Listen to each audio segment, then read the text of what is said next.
So, ఈ వీడియోలో అయితే మనం వెనిన్జులాని యూఎస్ఏ ఎందుకు అటాక్ చేసింది? అక్కడ జరుగుతుందేంటి? అండ్ దాని పాస్ట్‌లో జరిగిన బ్రిక్స్ మెంబర్‌షిప్ అండ్ దెన్ చైనాతో యువాన్ డీల్ ఇవన్నిటికి డాలర్‌కి ఉన్న రిలేషన్ ఏంటో మనం తెలుసుకుందాం. ఇక్కడ సింపుల్ కాదు. ఇది చాలా పాలిటిక్స్ వెనకాల నడుస్తుంది. సో, దీని గురించి తెలుసుకోవడానికి మనమైతే ఈ బుక్‌లో వెళ్తున్నాం అనమాట. దీంట్లో ఒక చాప్టర్ ఆయిల్ గురించుంది. సో, ఆయిల్ అండ్ ఇవన్నీ ఎలా రిలేటెడ్ అయ్యున్నాయి, పాలిటిక్స్ వెనకాల ఎలా ఉంది ఇప్పుడు మనం తెలుసుకుందాం.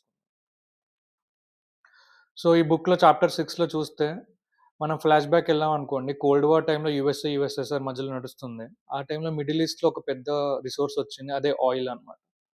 ఆ ఆయిల్‌లో అప్పట్లో ఏం ఒపీనియన్ ఉండే అంటే, చాలామంది జర్మనీ గూడా వార్ లూజ్ అవ్వడానికి ఒక మేజర్ రీజన్ వాళ్ళ దగ్గర సఫిషియెంట్ ఆయిల్ లేకపోవడం వల్లే. సో, ప్రతి కంట్రీ ఆయిల్ కోసం చూస్తుంది. అదే టైమ్‌లో మన యూఎస్ఏ ఏం చేసిందంటే, కాలిఫోర్నియాలో ఒక కంపెనీ ఉండే సోకాల్ అని. దాంతో సౌదీ కింగ్‌తో మాట్లాడి అక్కడ ఆయిల్ గురించి చెక్ జేయడం స్టార్ట్ జేసింది.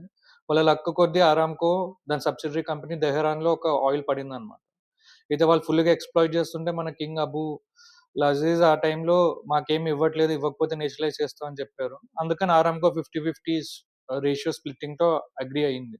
అదే టైంలో ఇరాన్‌లో బ్రిటిష్ ఉండే. సో, పైన యూఎస్ఏ ఇక్కడ ఇరాన్‌లో ఏమో బ్రిటిష్ వాళ్ళుండే. ఆ బ్రిటిష్ వాళ్ళు ఏం జేశారు, ఇలాగ ప్రాఫిట్స్ ఎక్కడైతే యూఎస్ఏ అగ్రీ అయింది పైన, కానీ వీళ్ళు అగ్రీ అవ్వలేదనమాట.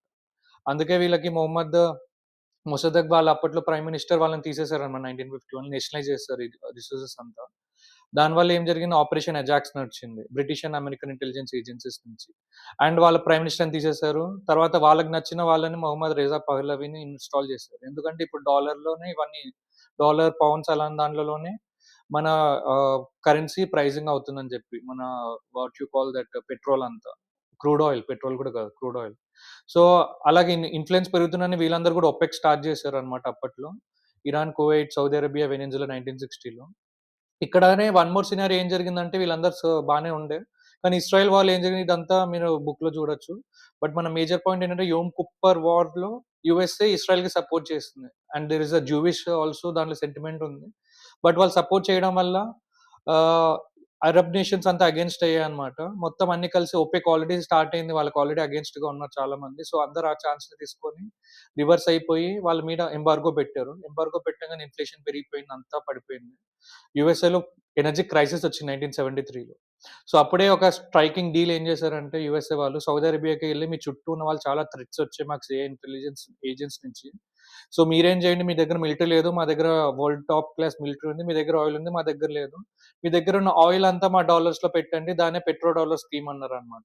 ఇన్ రిటర్న్‌గా మేము మీకు సెక్యూరిటీ అండ్ మిలిటరీ ఎయిడ్ ఇస్తామని చెప్పారు. దానివల్ల వరల్డ్‌లో రిజర్వ్స్ కరెన్సీ అయింది.